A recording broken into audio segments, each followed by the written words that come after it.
One of the all-time favorite shows. Hey, you. Yeah, you. Welcome. Wonderphobia. Hey, guys, welcome back to What the Phobia. Oh, man, I have been busy, actually. I'm trying out something new. I'm trying to do a format to follow every time that I have a topic to talk about. The format that I'm speaking of is basically I write out everything, and right now I'm doing it on the phone. Just putting it in notes, writing everything that I think about a certain topic, organizing it there, and recording it. So, for this episode, we're going to talk about paranormal investigations and what to do and not to do. So, let's start with what a paranormal investigation is. It's the process in which an investigator uses methods to discover evidence of paranormal phenomena. Okay, I think we can agree on this as a universal definition. Uh, just a little disclaimer: I've never gone on a paranormal investigation, nor will I call myself a paranormal investigator. So uh, already people are going to be like, "Well, why are we listening to you?" Well, just to hear someone's opinion more than anything. I am a horror enthusiast, and as such, I think I owe it to everybody, all of my fellow enthusiasts, to ask questions and put out content that has to do with horror. All right, whether or not that's fictional horror or actual horror, I think paranormal investigations are some of the scariest things ever. So, paranormal investigations are a big part of that genre. I personally like to talk about phobias, and a phobia that is big with the paranormal is phasmophobia, the fear of ghosts. So knowing this, I'm now gonna talk about paranormal investigations from an objective point of view, meaning from the outside. If it was subjective, I'd be speaking about it from personal experience, but I have none. Okay?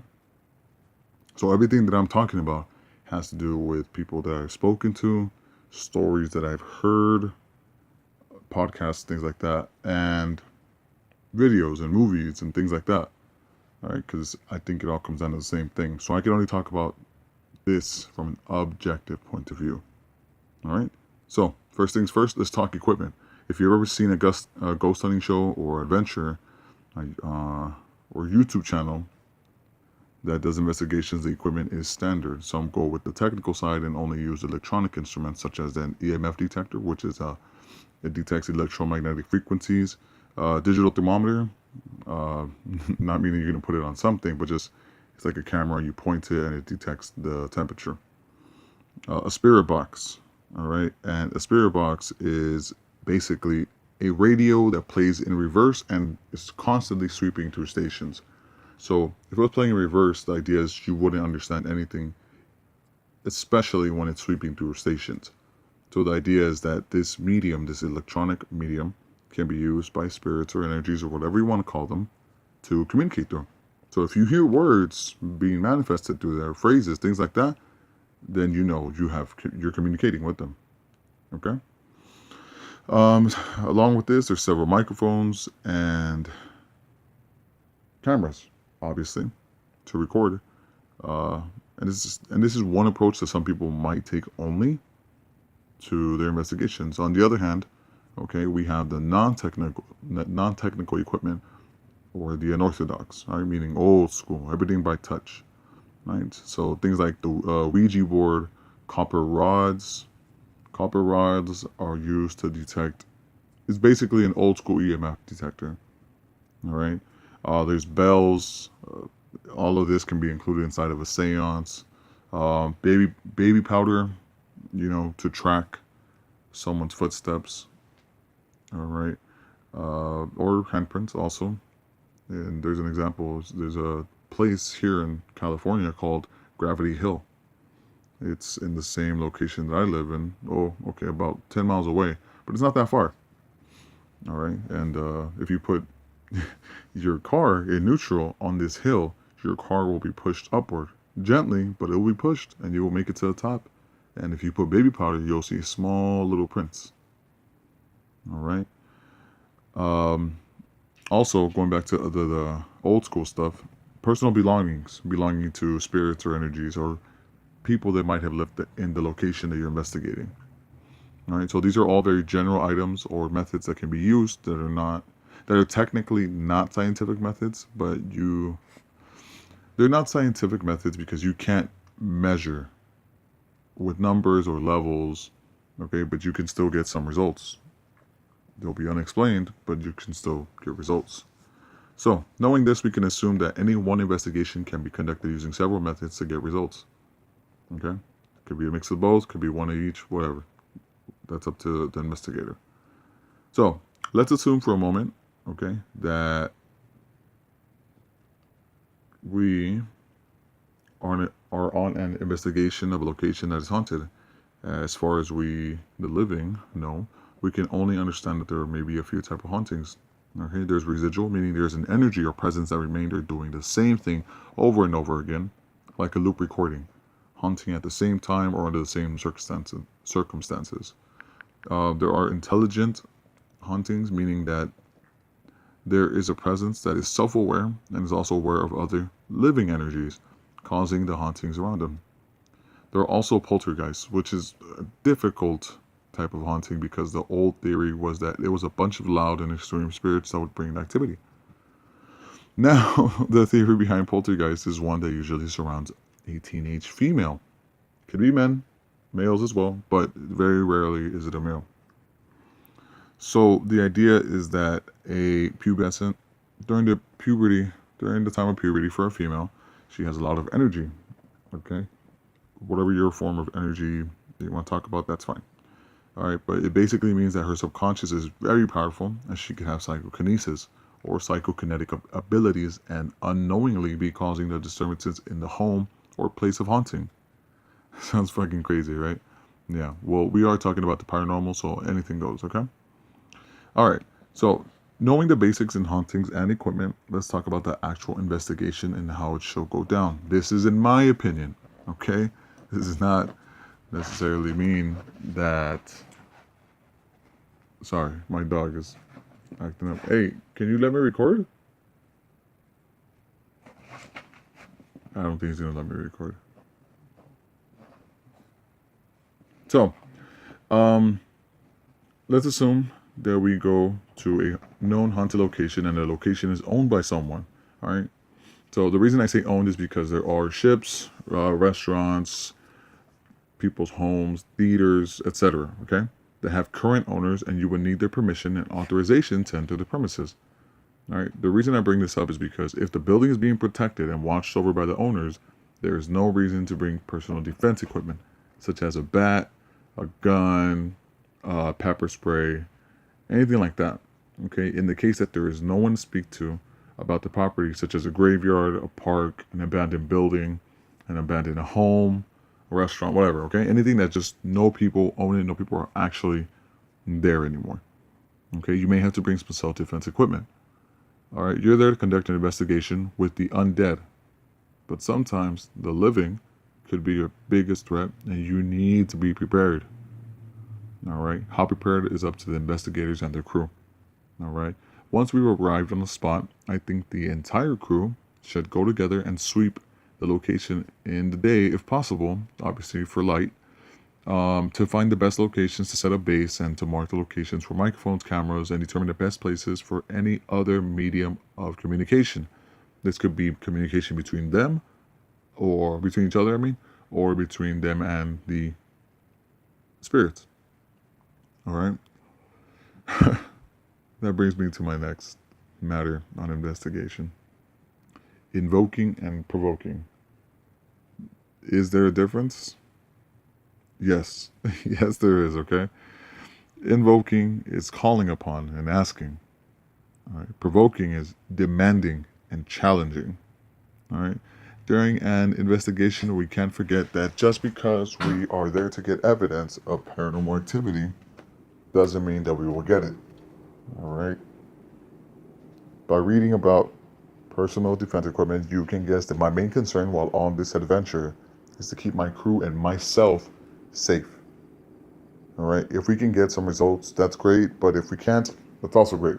Okay, we're there for the adventure, we're there to see if we can.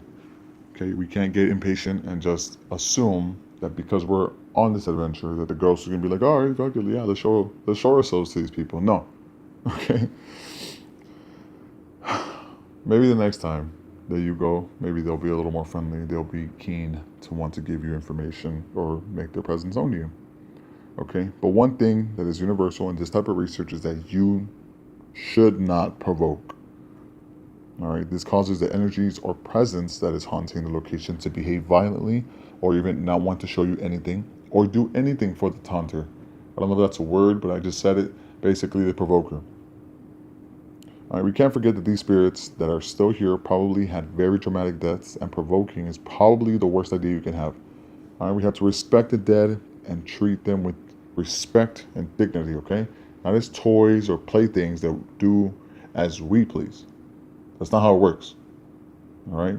Just like the living. Just because you tell someone you want them to do it does not mean that they're going to do it for you. They can easily tell you to fuck off. And they will. All right? They might hurt you. They might make noise. They might throw something at you just to scare you off. All right? Okay. So once the investigation is done, the only thing left to do is review the evidence. All right. I don't know much about reviewing evidence. I would imagine you would have to be very detailed as not to miss anything. All right. The only thing that I've ever reviewed are audio recordings, but I'm not looking for other sounds. I am. Just nothing that's going to affect the audio. But as far as me trying to hear other people's voices or anything else on there, haven't caught anything yet. Okay, so there's not much to review there. I just listened to the whole thing. Sometimes I play it back a little fast just to make sure that everything is good to go. But that's it. There's really no more editing involved in this type of recording. All right. But one thing is certain, okay? Presenting the information to the audience is key to the paranormal community and to the skeptic community. Okay? What everyone can agree on is that they're looking for authenticity. All right? A lot of the times that I watch an investigation, that authenticity is lost through mediums like the monitor, the television, whatever screen they're looking at, okay? There's only so much that we can see on our television screens or cell phone screens that we can't see on yours. We don't know what you saw or what you can see on your camera that caught the image. All we can see is what is presented to us on the television. All right? The reason I bring this up is because even a believer is skeptical with how things are presented to them. All right? Music in the background drowns out so much of the noises that are key evidence like whispers and movements. That doesn't mean you have to go and buy the most expensive microphone. But if there's some way to clean it up, please do so. I've been told that the music that I put in the background to my podcast is a little loud at times. So I got to check through things like that as well. Okay. But speaking about music, okay, it is not, I repeat, it is not necessary to add in creepy music to any sort of investigation, okay? Just give it to us raw. We don't need to know where you got this creepy music from. Okay, it's creepy already as it is. Being in the dark, having night vision, communicating through a spirit box, that's already some scary shit getting some results. We don't need music. So people like Ghost Hunters or that other crew, it's always wearing black, the dude with the black tee, I can't remember his name. Those annoying ghost hunting groups, okay? They try to seem very badass, but they're not, okay?